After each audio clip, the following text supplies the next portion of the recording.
Hey everybody, it's LavenderTowne, and today I'm going to test to see if a picture really is worth 1,000 words.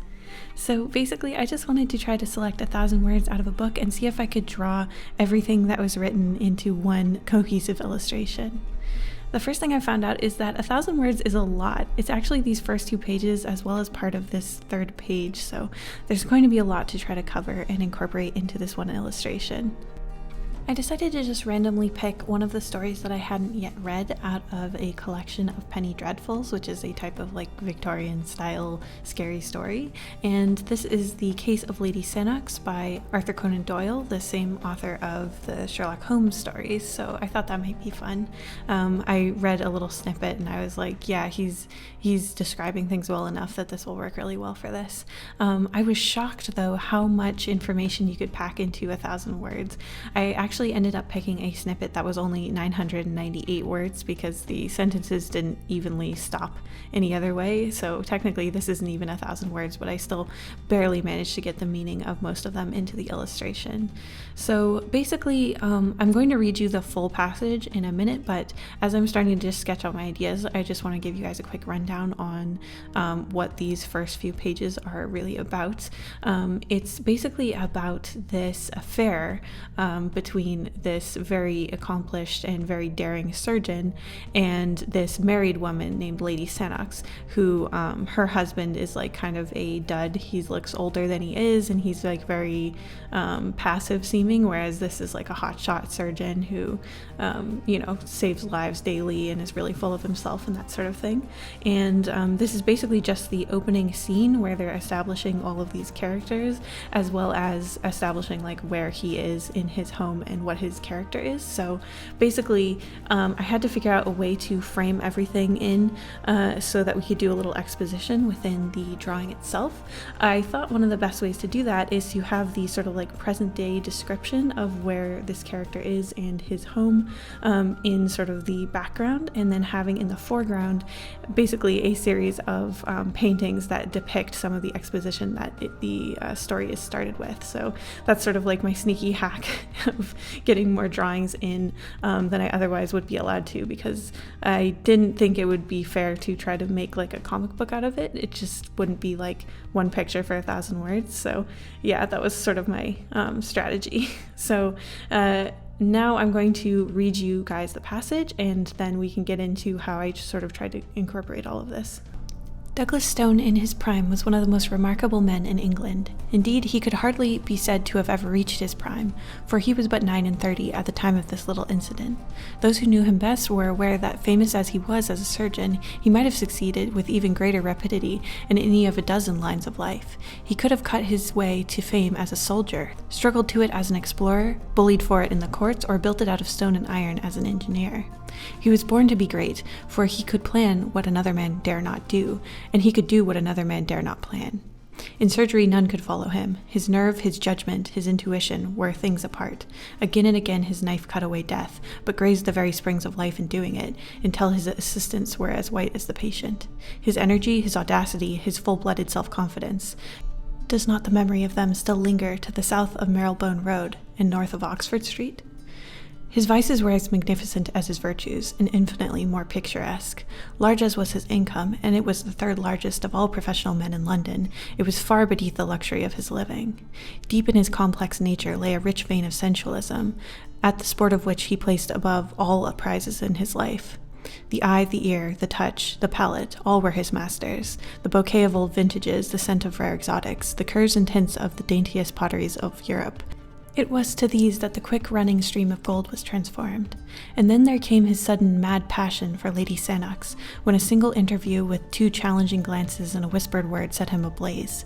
She was the loveliest woman in London, and the only one to him. He was one of the handsomest men in London, but not the only one to her. She had a liking for new experiences, and was gracious to most of the men who wooed her.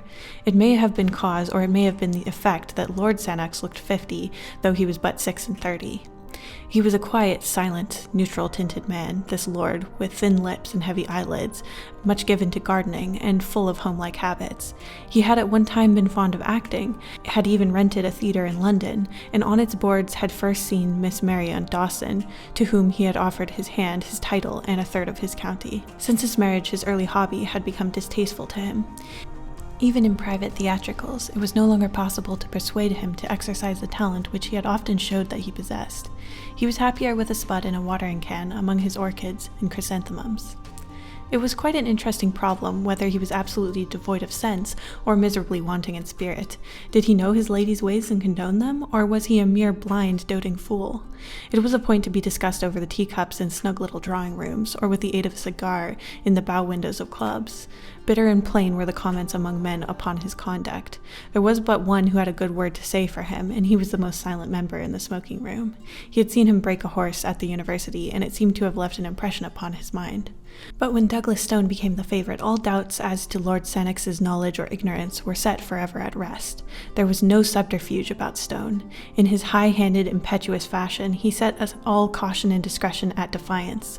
The scandal became notorious. A learned body intimated that his name had been struck from the list of its vice presidents.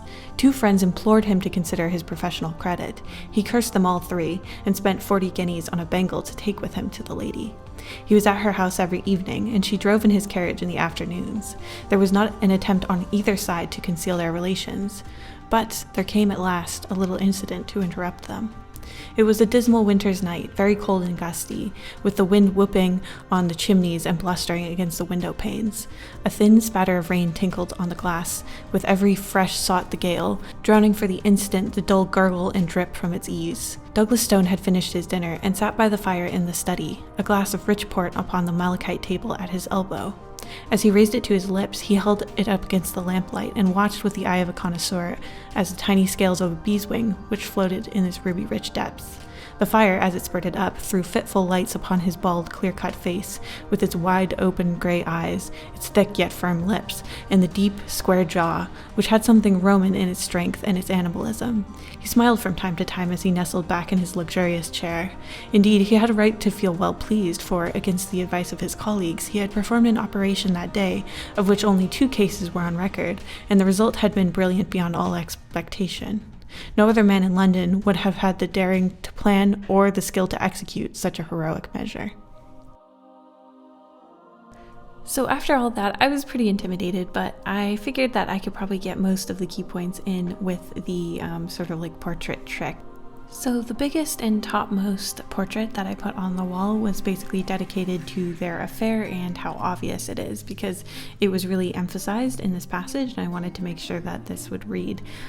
So I basically drew them in the carriage, and I tried to portray the fact that he's obsessed with her, but that she sort of likes to keep her options open by having his gaze directly at her face, her gaze towards the like quote-unquote camera, and then I even put her like sad husband in the back, like basically gardening, because they did take the time to mention that he likes gardening and stuff like that, and apparently that's not good enough for her. I also did another little portrait underneath it that was basically just a drawing of her.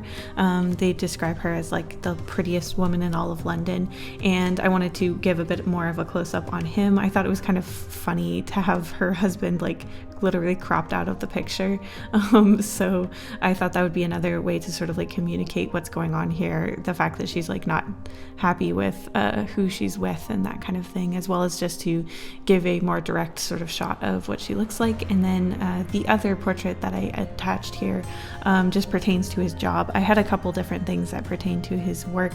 I put an award as well as like a degree on his wall, and I put the little like medical plus sign on the degree, hoping that that would read as something surgical and doctory. And then of course I put a actual like painting of him performing surgery with a bunch of people like watching, because that's how they used to do it. So that basically was like my way of sort of bottling up all of the exposition and trying to show it visually. It's kind of tricky. I also put some like weird pottery and antique looking stuff and the bangle that he was described as buying on his table. I also showed her sort of wearing that in one of the paintings, even though that doesn't make sense because he hasn't given it to her yet, but I just really wanted to feature that as well.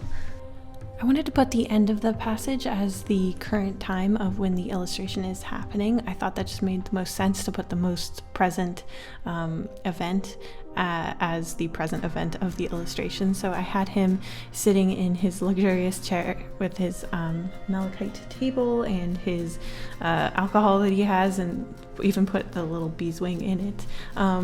I wanted that stuff to fade back a little bit though, just because it's only in the last paragraph that this is even mentioned. So it was kind of a balancing act to try to keep all of this sort of like exposition portraits and him in the current time with the storm outside also being featured sort of equally. And as for the coloring, I wanted to keep everything relatively neutral, mainly because I was just trying to give it more of an antique feeling, and because he's a very rich, fancy kind of guy, and I think we're really trying to get like an aristocratic sort of like feeling on the whole room and the whole image, because a lot of what was talked about in this whole section was, you know, people, their status, how their peers think about them. I just really wanted it to have that sort of like literature-y, mature sort of feeling. And so I basically just really wanted it to feel like a dark and stormy night outside and that you are in a very luxurious house.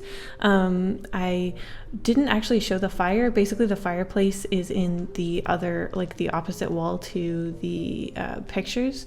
So it would be basically behind them. So I knew I had to use some lighting to establish that the fireplace is there, and that also was going to give some good opportunity for like some nice moody, you know, Penny Dreadful lighting, which works out really well. Fun fact, I actually tried to do this with fairy tales at first, but a lot of fairy tales are only or less than 1,000 words, which really surprised me. For some reason, I thought 1,000 words would only be like a paragraph or two, but as soon as I realized that it's like, you know, multiple pages, I was really worried about this video. And truthfully, I don't think I totally succeeded. There was a lot of discussion about who Lady Sannox was and who her husband was, and even who Douglas Stone was, that I feel like I wasn't able to really incorporate. It kind of depends on how good you are at reading illustrations and how well I actually like portrayed everything. But it was a really fun experiment. This picture took me forever to draw, and honestly, I still am not totally happy with it, but overall, I feel like this is an excellent challenge for anyone who's interested in becoming an illustrator or just sharpening up your visual communication skills, because while I'm very used to doing sort of visual communication through character design, actually trying to pack up this much meaning into one drawing was a really big challenge for me, and it was quite fun to do. So I highly recommend taking either your favorite book or a book you've never read before and trying it out for yourself. A lot of the end parts was just me messing with the lighting. I really wanted it to have this sort of like spooky feeling, because this is a Penny Dreadful, so it is going to turn into some type of horror story later on, and I definitely wanted the fireplace to sort of cast that glow on his face, since that was specifically mentioned. I hope you guys enjoyed watching me make this illustration and also reading to you a little bit, and I will see you in the next one. I hope you're all staying safe. Thank you to all of my patrons, including Bald-Headed Potato, Bella Story, Best Kaiju, Braggy, Combo Pun, Lion, Clockwork Construct, Joe, Dr. Casket, Ilaria Louie, Greer the Animator, Griffix, Hachiubi, Ice Cream Pal, Ivan Rodriguez, JJJ, Joseph Copel, blah blah blah, Marina Costa, Micah Dactyl, Mr. Dr. Pants, Nicolette Queen, Nora Cornelison, Ruined Rain Crow, some mediocre artists, The Artsy Moose, Throat Foam, XAM, and Yo Boy ST.